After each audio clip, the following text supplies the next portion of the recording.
politician like Boris Johnson doesn't apologize, unless he's up to his neck in this stuff. The British Prime Minister obviously saw himself in this situation on Wednesday, when he had to admit that in disregard of the rules imposed by his government, he had attended a party in Garden of Downing Street in May 2020. Meanwhile, the country remained in lockdown.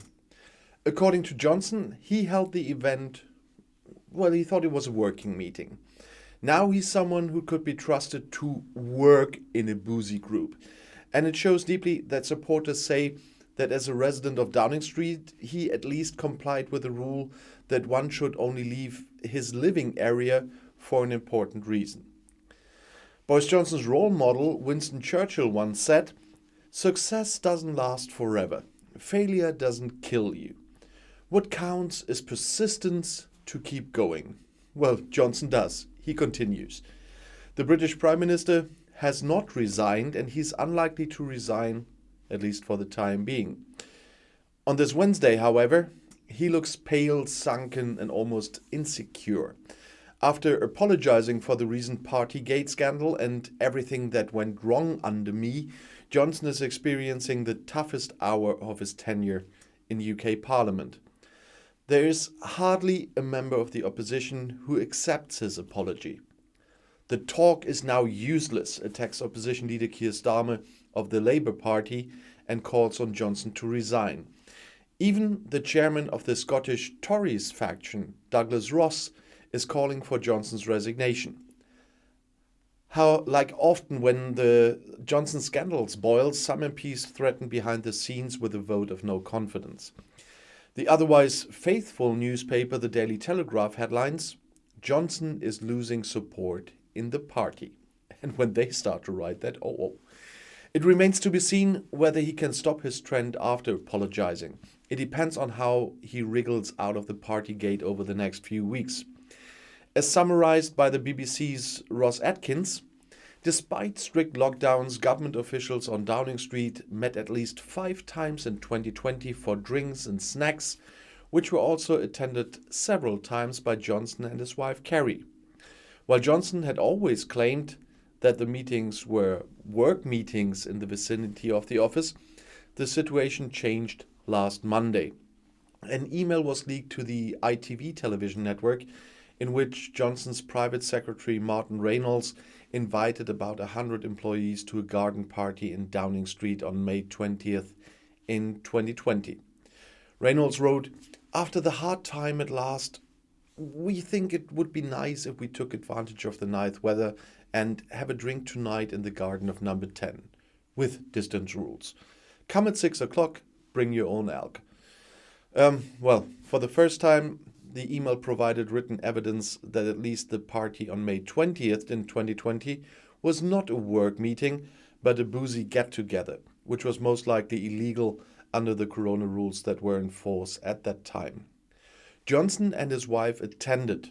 More than 30 people showed up, but many did not. And one asked, "Is there any reason why Martin invites to the mass event in this situation?" At that time, people in Great Britain were only allowed to meet one person from another household, even outdoors. It was the time when family members who died in hospitals or in old people's homes were not allowed to be visited, as the Northern Irish Party DUP, and in that case Jim Shannon, said in a tearful voice in Parliament on Tuesday. His mother-in-law died so alone, and at that time it was said in Downing Street, "Raise your cups." The bitterness in the population over the constant scandals, apologies, excuses, and sometimes even lies by Johnson is so great that at the beginning of the week in 2 opinion polls in YouGov and Comrest, 33 to 42% of Conservative voters advocated Johnson's resignation. In the entire population, it was 56 to 66% of those surveyed. It is questionable whether this will change after Johnson's admission of guilt on Wednesday. Johnson formulated his mea culpa precisely and carefully. He went into the garden for 25 minutes on May 20th, 2020, but implicitly assumed that it was a working meeting. This assumption must be conceded to him, even if the ongoing investigation by Secretary Sue Gray will soon reveal that the day was not about a working meeting, but that this government is making decisions with a lot of booze is something I can imagine. Johnson apologized for not sending the staff back to the offices. In doing so, he tries to counter the risk of being prosecuted in the worst case for inciting a criminal act.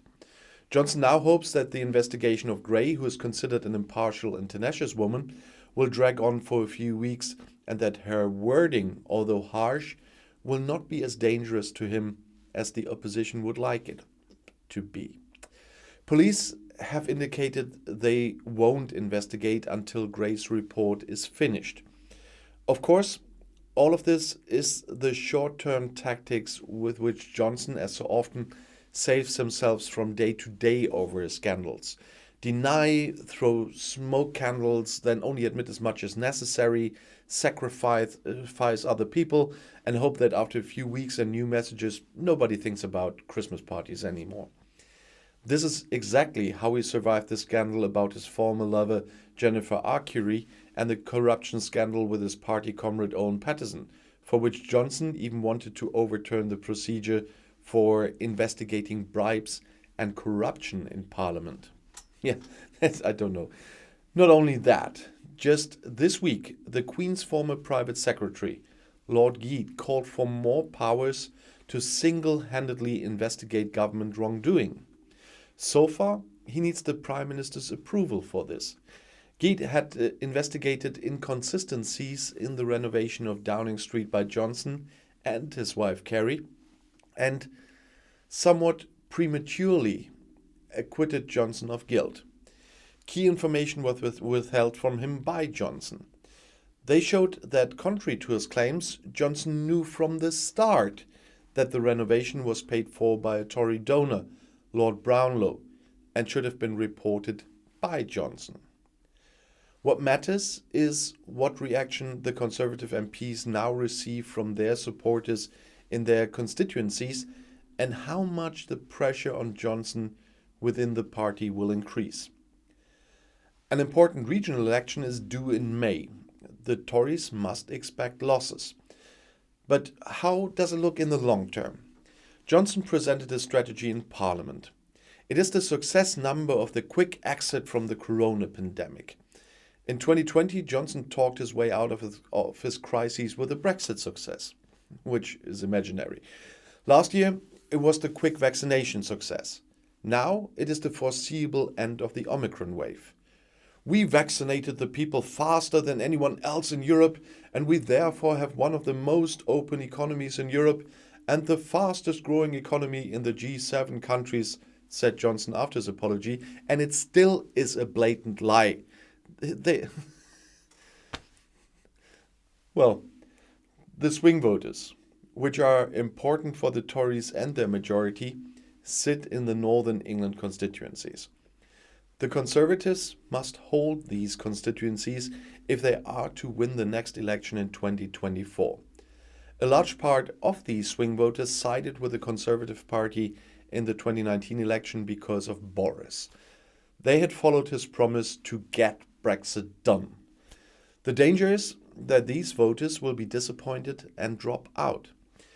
The government hardly dares to speak of Brexit anymore. They even ordered to change the language because it cannot demonstrate to the public that Brexit was worth it and that it has led to an improvement in living standards, because it hasn't. Worse still, energy prices are rising, food is becoming more expensive, and social security contributions will be raised in April. Northern constituencies want the Chancellor of the Exchequer to allow higher spending, which the UK Treasury Secretary Rishi Sunak is reluctant to do. He represents himself within the party as a possible successor to Johnson, but in the spirit of good old Thatcher politics with low taxes and careful budgeting. Sunak is well received in the traditional Conservative constituencies of the party, but with his slick demeanour and polished rhetoric, he's no warrior like Boris, who carries away the swing voters. Another candidate who would like to succeed Johnson in office is Secretary of State Liz Truss. However, Because of her cool and ambitious manner, she's unpopular with many voters.